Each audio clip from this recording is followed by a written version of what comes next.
안녕하세요. 국어교사 박전현입니다. 수능특강 비문학 독서 자료입니다. 사회 법률 분야인데요. 부정경쟁방지법의 개념과 특징입니다. 이 그림을 한번 볼까요? 이 그림을 보고 여러분들은 무엇이 생각났습니까? 선생님도 삼성이라고 생각을 했습니다. 근데 자세히 보니까 삼성이 아니죠. 삼성과 닮은 유사 상표죠. 짝퉁 상표라고 할 수 있습니다. 자, 이런 짝퉁 상표를 사용하는 것은 부정경쟁 행위에 해당이 되겠죠. 자, 오늘 부정경쟁 방지법의 개념 특징입니다. 자본주의 사회는 평등한 사회는 절대로 아닙니다. 자, 자본주의 사회는 가진 자와 못 가진 자가 근본적으로 불평등한 사회입니다. 모두가 평등하게 잘 살아야 한다. 이건 자본주의의 원래의 성격과 맞지 않는 거라고 생각합니다. 그러나 기회조차 불평등하다면 그것은 생각해 봐야 하겠지요. 누구에게나 공정한 기회가 부여되어야 한다는 뜻입니다. 자, 100m 달리기를 한다고 가정해 보겠습니다. 한 사람은 0m 지점에서 출발하고 한 사람은 50m 지점에서 출발하면 어떻게 될까요? 불공정하지요. 자, 개인에 해당되는 이야기일 수도 있지만 우리 사회에서 금수저, 흑수저, 오늘은 또 보니까 어떤 대통령 후보가 무수저라는 이야기도 했더라고요. 자, 이런 논쟁은 불공정한 경쟁의 예가 될 것입니다. 모든 것이 경쟁인 자본주의 사회이지만 그 경쟁은 공정해야 합니다. 상업적인 측면에서 불공정한 경쟁을 막기 위한 법률, 부정경쟁방지법의 개념과 특징입니다. 경쟁은 자본주의 시장 경제에서 필수적인 요소입니다. 자본주의에서 경쟁의 의미는 반드시 있다. 경쟁 자체를 가지고 나무라면 안 된다. 그죠? 경쟁함으로써 오히려 더 많은 성과를 창출할 수 있는 기회도 되겠죠. 자, 경쟁이 없는 자본주의는 없습니다. 자, 그렇지만 무분별한 부정경쟁은 경제 주체들에게 불필요한 비용을 부담하게 한다. 자, 여러분 경제 주체는 어떤 게 있습니까? 예, 기업도 있고 개인 또는 가게가 되겠죠. 또 정부, 외국, 뭐 지금은 모든 세계가 열린 세계니까 외국도 우리나라의 삼성전자 주식도 50% 이상이 아마 외국인들이 갖고 있죠. 자, 기업이나 개인, 정부, 외국이 전부 경제 주체가 됩니다. 자, 정부의 역할은 자, 예산 투입으로 경기를 살리고 또 조세 정책 등으로서 우리 기업의 어떤 활성화 또 기업을 도와주고 이런 경우도 있죠. 앞에서 아마 관세 조치에 대해서 공부한 적이 있습니다. 자, 소비자의 또 이익도 해칠 수 있습니다. 정상적인 가격 이상의 부담을 할 수 있죠. 사회적인 경제 손실로 이어져 경제 파탄을 초래할 수도 있다. 자, 조금 예민한 문제긴 한데요. 우리 소비자가 지갑을 닫으면 결국 기업도 어려워지죠. 자, 한진해운이나 대우조선의 경우 기업의 문제로 인한 뭐 파산 또는 파산 직전에서 여러 가지 정부의 지원을 또 수십조 원을 받았죠. 정확한 금액은 지금 잘 모르겠습니다만 전에 하고 받은 게 상당히 많은 금액을 받았습니다. 자, 이러한 경우는 한진해운이 그런 파산되면서 우리나라 해운 경영이 굉장히 낮아졌고 자, 또 다른 여러 가지 요소들을 문제를 초래했는 것으로 알고 있습니다. 결국 부정경쟁 또는 또 기업의 잘못된 운영이 우리의 경제 파탄의 원인이 되는 경우가 되겠죠. 자, 1, 2, 3은 부정경쟁의 피해고요. 부정경쟁 방지법의 배경이 됩니다. 이런 걸 막기 위해서 우리 부정경쟁 방지법을 한번 만들어 보자. 이래 되겠죠. 결국은 우리 기업, 가게, 정부 또 외국 등 각자 주체들이 효율적인 경제활동을 할 수 있도록 하기 위해서는 공정한 경쟁 질서를 확립하는 것이 필요하죠. 저 확립은 체계나 견해, 조직 등을 굳게 서게 하는 것입니다. 결국 공정한 경쟁 질서를 확립하기 위해서 필요한 게 부정경쟁방지법입니다. 자, 부정경쟁방지법의 목적이라 할 수 있겠죠.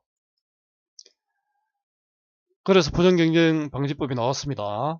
자, 부정경쟁방지법의 취지입니다. 공정한 경쟁질서 확립이 되겠죠. 자본주의 시장 경제에서 경쟁은 필수입니다. 공정한 경제 질서를 확립이 필요하고, 이를 위해 제정한 법이 부정경쟁방지법입니다. 이해를 한번 들어볼까요? 아파트 중에 이 편한 세상이라는 명칭을 쓰는 아파트가 있죠. 치과병원이 이 편한 세상 아파트, 치과병원이 이 편한 세상을 썼다라고 가정을 해보죠. 그럼 아파트 이 편한 세상에서 고발을 했다면 어떤 결과가 나올까요? 이거 가지고는 고발을 할 수 있을지 모르겠지만, 이게 만약에 부정경쟁이라면 처벌을 받겠죠. 다음 사례를 한번 볼게요. A 음식점은 통닭을 판매하는데 명품 잡화인 말을 하죠. 루이비통이죠. 루이비통의 이름을 활용하여 루이비 통닭, 루이비 통닭 이라는 간판을 걸고 영업을 했습니다. 그 루이비통 입장에서는 화가 나죠. 결국 널리 알려진 상표를 다른 업종에 활용한 거잖아요. 루이비 통닭이다 이렇게 얘기할 수 있죠. 요 세 글자로요. 자, 그래서 루이비통을 소유한 회사가 법원에 루이비 통닭을 상표 사용을 금지해달라는 취지의 가처분 신청을 냈습니다. 가처분 신청은 본 판결이 나기 전에 임시로 좀 처분해도 이런 것입니다. 그죠? 자, 상표권자가 가처분 신청을 했고요. 법원은 이를 받아들였습니다. 그래서 본 판결이 확정될 때까지 사용하지 말아라. 아마 판결에서 사용해도 좋다라고 하면은 문제가 없겠죠. 선생님도 이 경우 좀 애매한데요. 루이비통 가방인데 루이비 통닭. 모르겠습니다. 어떤 결정이 났는지. 자, 법원은 일단은 받아들였습니다. 아마 이것을 받아들인 전제는 뭡니까? 부당 이득을 취하면 안 된다. 그 루이비통 닭이라는 또 의미로도 쓸 수 있네요. 자, 루이비통이라는 유명한 상표를 활용해서 경제적 이익을 취했다라는 그런 전제겠죠. 자, 부정경쟁 행위의 사례가 됩니다. 널리 알려진 상표를 다른 업종에 활용하자 상표권자가 가처분 신청을 냈고 법원은 그것을 받아들였습니다.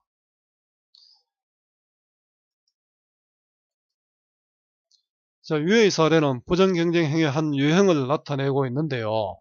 자, 우리나라 부정경쟁 방지법에서 부정경쟁 행위 유형을 세 가지로 보고 있습니다. 희석화, 희석화는 물타기죠. 그 다음에 상품 주체 혼동하기. 이 상품을 누가 만들었는지 모르도록 한 것이죠. 삼성을 얘기하겠습니다. 삼성 애니콜인데, 자, 삼성 애니콜이 삼성에서 만들어지는지, 그 다음에 비슷하게 삼명 애니콜 이렇게 있으면은 삼성과 삼성을 혼동할 수 있잖아요. 만든 주체를. 영업 주체 혼동하기는 쉽게 이야기하면 그게 됩니다. 우리 어떤 물건 살 때 공식 대리점, 인터넷 쇼핑몰에서도 물건 살 때 공식 대리점 공식 대리점이라고 밝힌 곳은 우선 믿음이 가죠. 근데 공식 대리점이 아닌 비공식 대리업주에서 팔면은 영업 주체가 혼동되겠죠. 자, 부정 경쟁 행위 유형 세 가지입니다. 희석화, 상품 주체 혼동, 영업 주체 혼동입니다. 자, 앞에 루이비 통닭에 섞는 것은 희석화에 해당됩니다. 자, 희석화는 널리 인식된 상표와 유사한 상표, 루이비통이고 루이비 통닭이지 않습니까? 사용하여 글자를 거의 그대로 썼죠. 기존의 상표가 지닌 명성을 약화시키거나 손상시키는 행위. 유사한 상표로 상대방의 그 명성을 해치는 행위죠. 손상은 명예, 가치 등을 떨어뜨림입니다. 자, 업종이 다른 분야, 물타기로 상대방의 상품에 피해를 준 경우가 되겠죠. 자, 위의 사례에서, 이 결론이 나오네요. 선생님 읽어보고도 잊어버렸네요. 자, B회사 소유 상표가 지닌 명성이 A 음식점, 루이비통이라는 상표가 루이비 통닭에 의해 손상된 것으로 판단되었다고 볼 수 있답니다. 부정경쟁 행위의 유형 희석화입니다. 자, 희석화는 널리 인식된 상표와 유사한 상표를 사용하여 기존의 상표가 지닌 명성을 손상시키는 행위를 말합니다. 자, 이제 상품 주체 혼동하기죠. 또 영업 주체 혼동하기도 있고요. 혼동은 구별하지 못하고 뒤섞어 생각하는 것입니다. 자, 혼동시켜 상품 주체나 영업 주체를 혼동하게 해서 부당 이득을 취하는 행위가 되겠죠. 자, 상품 주체 혼동하기는 자, 타인의 상표와 동일하거나 유사한 상표를 상품에 사용함으로써 소비자가 상품의 혼동을 느끼게 하는 것. 충분히 이해가 되죠? 자, 상품 주체 혼동하기의 뜻이고요. 자, 여기에 있네요. 대문자로 표기된 상표를 소문자로 바꾸었다, 그죠? 그러면 유사한 상표를 만들어낸 거죠. 이게 붙은 것을 판매하면 소비자는 대문자하고 소문자 헷갈릴 수 있잖아요. 자, 원래 이 제품이구나 이렇게 생각했는데 유사 제품을 널리 인식된 상표 제품으로 혼동하게 됩니다. 자, 예를 들어 설명하고 있죠. 자, 영업 주체 혼동하기는 자, 타인의 영업임을 나타내는 표지와 동일하거나 유사한 것을 이용하여 영업함으로써 소비자가 영업시설의 혼동을 느끼게 하는 것. 공식 대리점인지 비공식 대리점인지 모를 수 있잖아요. 자, 여기 표지라는 말이 있는데요. 자, 표지는 어떤 사물을 다른 것과 구별하게 하는 표시가 됩니다. 선생님의 표지는 뭘까요? 여러분들이 한번 답해 보기 바랍니다. 자, 영업주체 혼동 야기의 뜻입니다. 자, 얘가 나옵니다. 국내에 널리 인식된 상표의 신발을 개별 수입했습니다. 그 대리점이 아닌 영업소에서 판매함으로써 대리점은 사실은 그걸 위해서 돈도 많이 쓰고 홍보도 많이 했고 했겠죠. 근데 일반 영업소는 그럴 필요가 없지 않습니까? 그럼 대리점에서 홍보한 걸 그대로 활용해서 자기 이익을 취하는 게 되겠죠. 그 전용권을 가지고 있는 영업을 하는 공식 대리점과 혼동하게 하는 것이 이에 해당한다. 우리 사실은 길거리에서 어떤 공식적인 대리점에서 파는 물건을 산다면 이런 경우가 되겠죠. 자, 전용권은 남이 부정경쟁의 목적으로 동일한 상표를 사용하는 것을 배제하고 상표를 독점적으로 사용할 수 있는 권리입니다. 자, 영업주체 혼동 야기의 예입니다. 공식 대리점에서 팔아야 할 것을 아무데나 파는 거죠. 자, 상품 주체 혼동 야기와 영업 주체 혼동 야기에서 쟁점이 되는 것은 자, 쟁점은 서로 다투는 중심이 되는 점입니다. 우리 어떤 토론에도 그렇고 법원에서 판단할 때도 쟁점, 서로 다투는 점이 바로 쟁점이죠. 그 타인의 상표나 상호 등의 표지가 널리 인식된 것인지 자, 다른 사람이 모르는 걸 썼을 때는 문제가 달라지죠. 자, 요 주지성이란 말이 있는데요. 자, 주지성이 있는지에 대한 판단인데, 주지성은 요 한자로 두루 주자고 알지자입니다. 이거는 성품성자고요. 두루 알려져 있는 것. 자, 두루 알려져 있어야, 알려져 있지 않으면은 피해를 입을 게 없잖아요. 삼성 같은 이런 상표는 상당히 많이 알려져 있죠. 결국 법에서 판단해야 할 쟁점은 주지성이 있는지에 대한 판단입니다.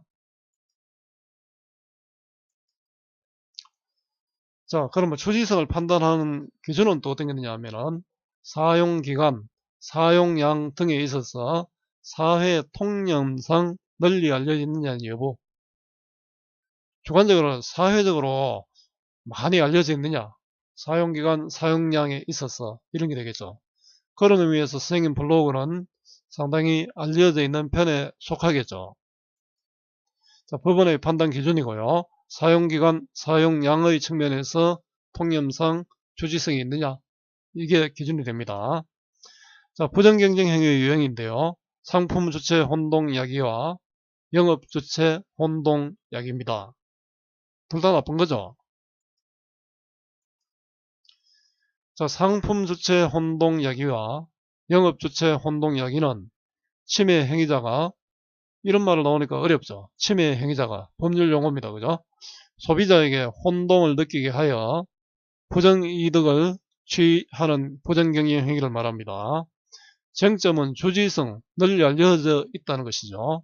있는지 여부인데, 법원에서 사용기간, 사용량 등에 있어서 사회 통념상 널리 알려진다의 여부를 기준으로 판단을 내리게 됩니다.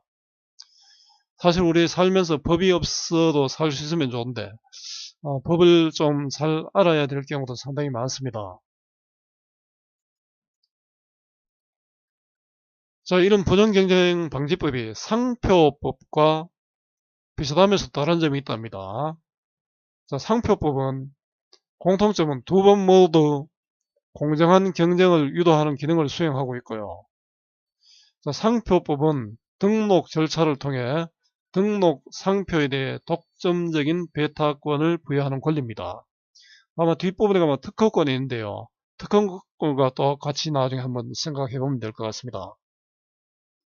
일단 등록을 해야 되겠죠. 자, 독점 배타권은 상표권자가 지정 상품에 관하여 그 등록 상표를 사용할 권리를 독점하는 것입니다. 자, 상표법의 취지입니다. 등록 상표에 대해서 독점 배타권을 부여하는 것이 되겠죠. 자, 부정경쟁방지법은 상표의 등록 여부와 관계없습니다. 상표법은 상표를 등록해야 됩니다. 그 널리 인식된 표지의 도용행위를 규제하여 공정한 경쟁 질서를 유지하고자 하는 법입니다. 자, 부정경쟁방지법의 취지입니다. 상표법과 조금 다르죠.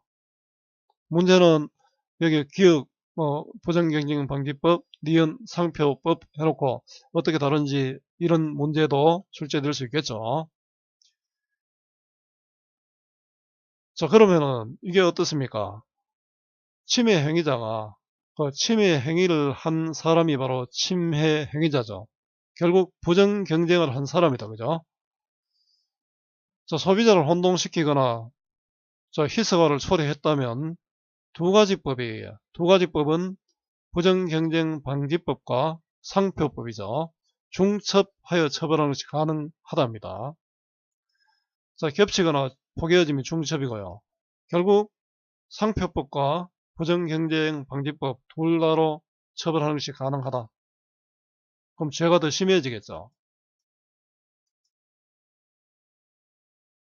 자, 상표 등록이 안 되어 있어서 상표법의 보호를 받지 못하는 표지를 하더라도 부정경쟁방지법에 의한 보호는 가능하다. 자, 부정경쟁방지법의 효과입니다. 그죠? 등록이 되지 않아도 보호할 수 있다. 우리 조심해야 되겠네요.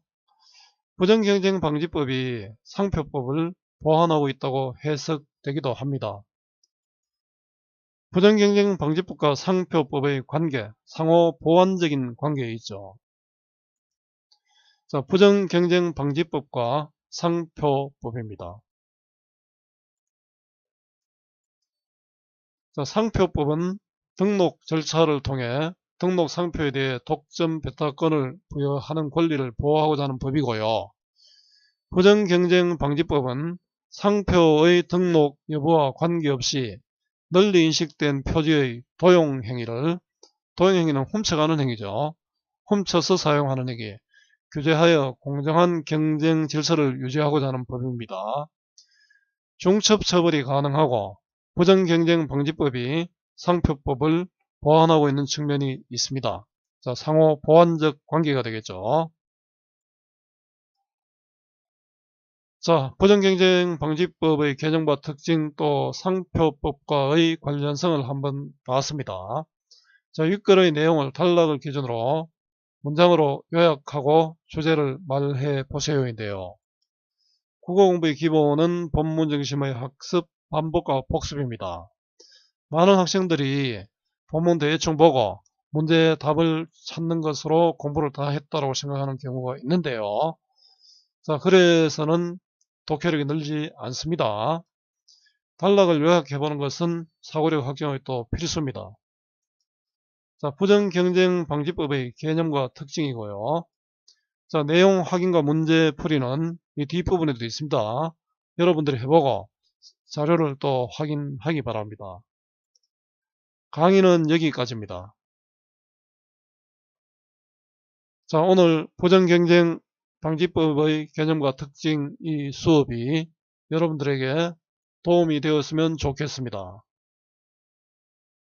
수고 많았고요. 오늘도 고맙습니다.